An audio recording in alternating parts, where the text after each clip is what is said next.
Wrestling fans, what's going on, man? It's Black Couch Booking here with a brand new video. If you're new to the channel, please like, comment, subscribe. I promise you will not be disappointed. And if you're old to the channel, Couch Crew, what's going on? We finally back on the couch. So if we on the couch, you know that means I'm recording this late at night. My back hurt, I'm tired, my eyes hurt. But you know what? We got to provide this quality entertainment to the people, man. I hope you guys are having a lovely day today. If you want to join my Discord, links in the description down below. And if you want to follow me on Instagram, please follow me at Real Black Couch Booking. You will not be disappointed, man. It's my birthday month, and we cracking out some great uploads this month, so let's get right into it. So, I am predicting the WrestleMania matches and winners. Now, I only did 12 matches. I predict that we're going to get 14 to 16 matches, but I'm going to keep it at 12, just for the sake of the length of the video. But these are some good matches. I think, in my opinion, I was, try to keep it realistic, but I did want to throw in some creativity and really have some fun because WrestleMania should be fun.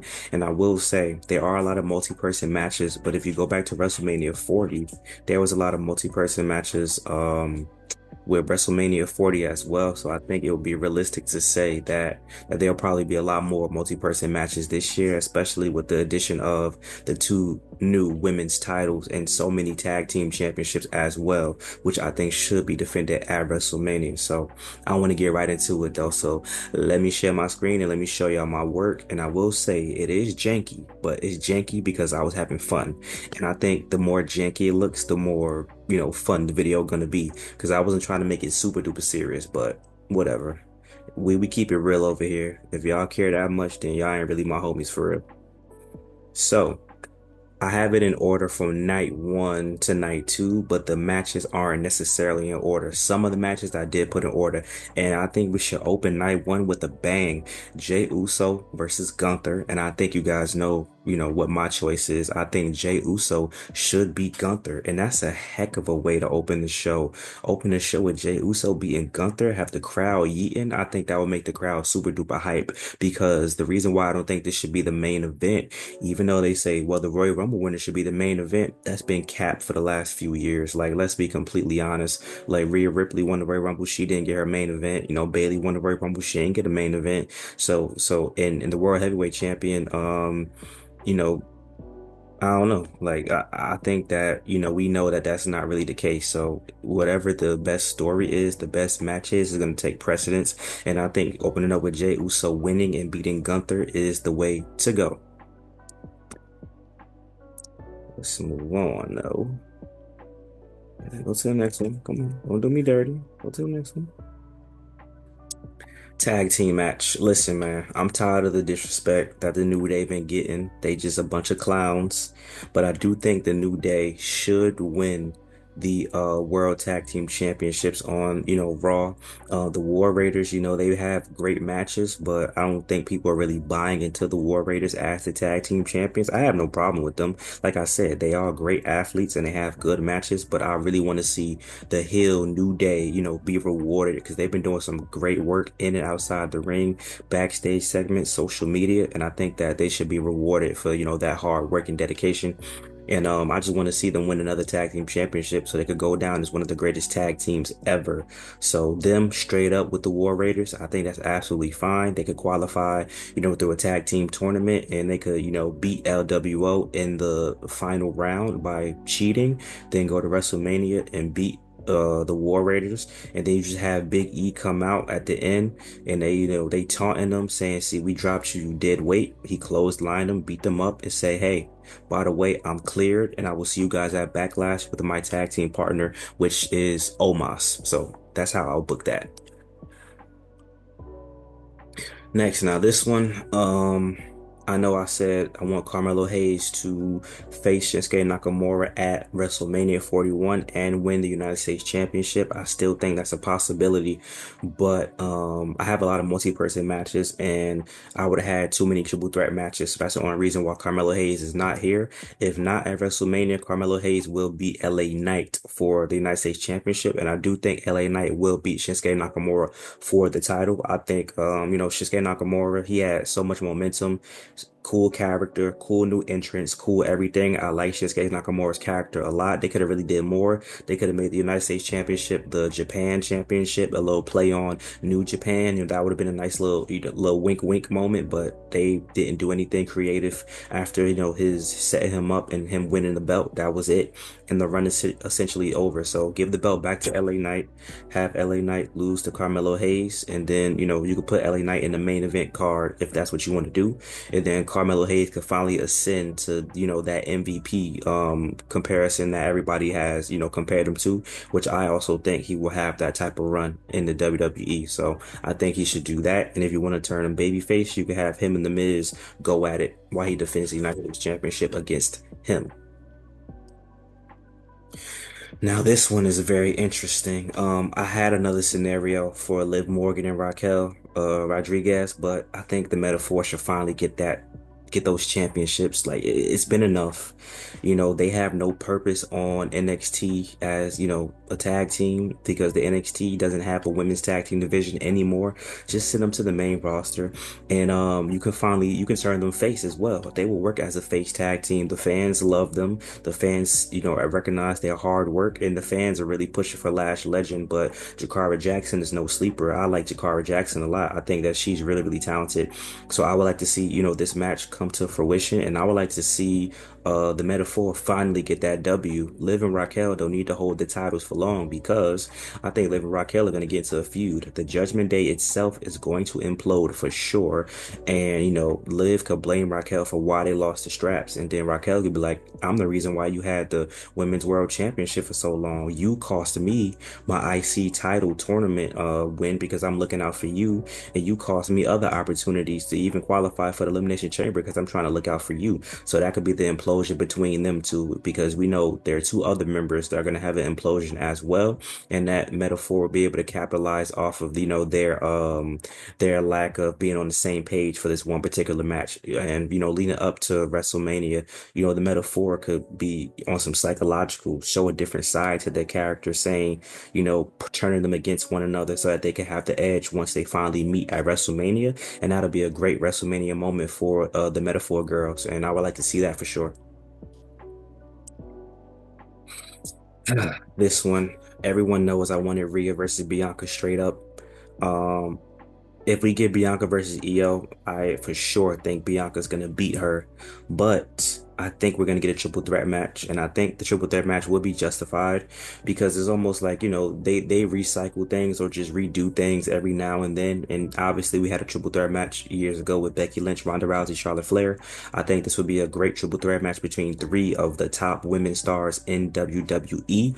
And Bianca and Io, they've had to be in tag teams the last few years, but Io did capture that WWE Women's Championship, and Bianca is looking to get her title again. And now Rhea, after losing the title to Io Sky, and maybe she will say embarrassing fashion, will come with a lot more aggression and revert back to that brutality that she used to have prior to becoming a babyface. So this one is tricky. Um, but there's a lot of different ways you can go. I think regardless, Io takes the pin. But it, I want Bianca Belair to win, but in my heart, I could see them going a route where Rhea Ripley gets the title right back. But I'm gonna go Bianca Belair for the win because to me, it just makes the most sense. Io gets her world championship back, makes the fans happy. She gets another title run, so that's another notch under her belt. Asuka has had a lot of these type of runs as well that weren't super duper long, but they were justified. And then you give Bianca Belair that strap. So then one day we can tease again that her and Rhea Ripley will get it on 1v1. We could tease that for a future interaction. And then Bianca could also defend that strap against Jade Cargill if need be, if we revisit that story or there's more to that story than we know. So, but I think Bianca Belair should get the strap for sure in that situation. And this is the main event for night one. CM Punk is owed a favor. CM Punk and Seth Rollins will clash in a steel cage on Raw. I think Roman Reigns comes back, interrupts it, and then this sets up the triple threat match at WrestleMania. I think this should be the main event for night one. The main event for WrestleMania night one does not have to be for a title. That was proven last year at WrestleMania 40.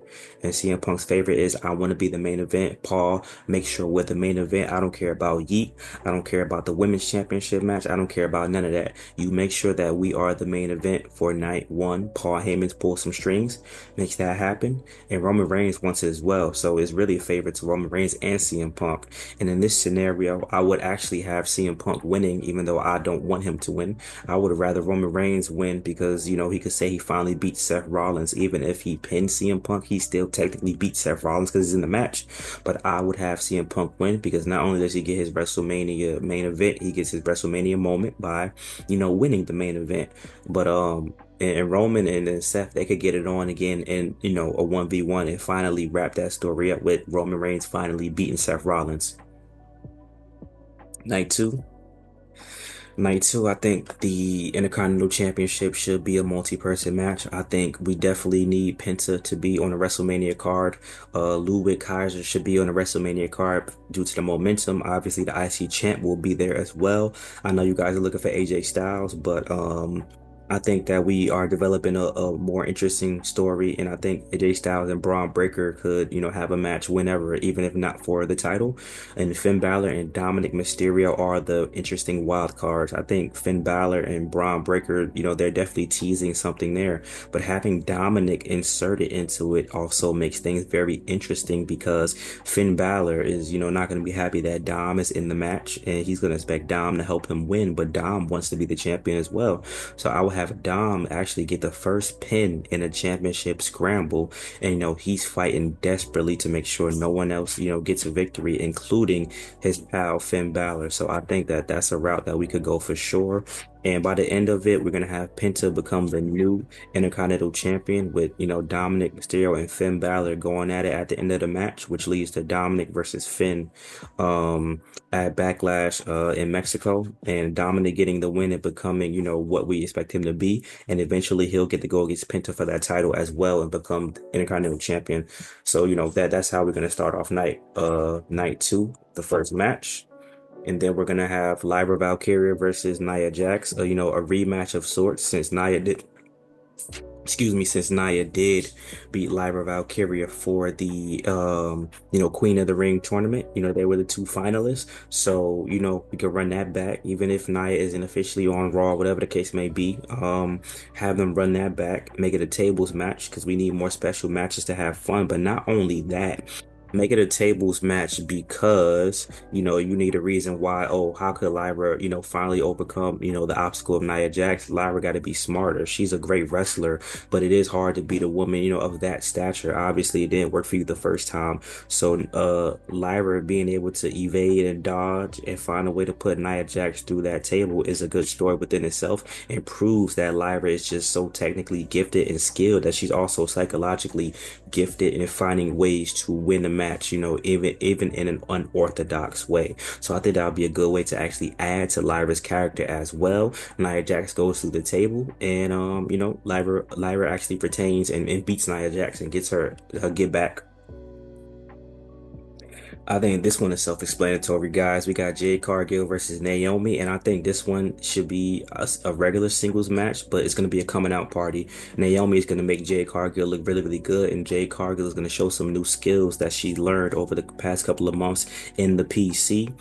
Obviously, I have Jade Cargill winning, but not in dominating fashion, not in squash fashion. I'm talking about this is a real barn burner when Naomi is showing like why she's so talented and why she's so skilled, but Jade Cargill is showing off her new skills, and I have Jade Cargill winning. You have to put Jade Cargill over in this situation, and if you want to, whether you want to progress the story or not, Naomi tried to say she didn't do it, whatever the case may be, that's not extremely important right now. It's important that we have this match and we put Jade Cargill over, and to add to her becoming, the next big thing in WWE, she has to get that win, and it has to be a sensational match. It can't be a decent match. It has to be, wow, I didn't know Jade Cargill could do that. Wow, she's so fluid in the ring. So this has to be a coming out party for Jade Cargill to prove some of y'all wrong.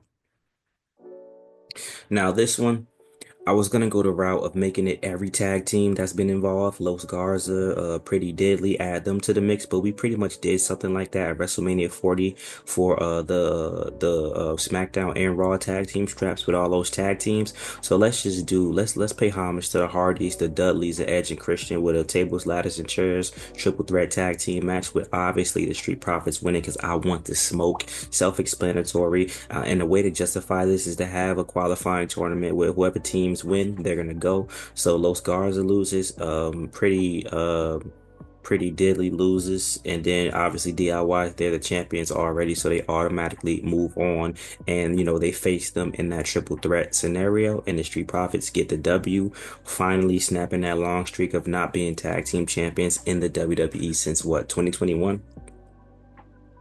And I want this, even though Charlotte did win Royal Rumble, I want this to be on night two. I mean, because you need good matches on night one and night two. I think the two triple threats with Roman, Seth, CM Punk, Io, Bianca, and Rhea are two bangers for night one, so people can get their money's worth. So you put this match on night two, and I think it should be an I Quit match because if you want to put Tiffany over definitively, it can't be a pity pat roll up. It can't be a sneaky pin.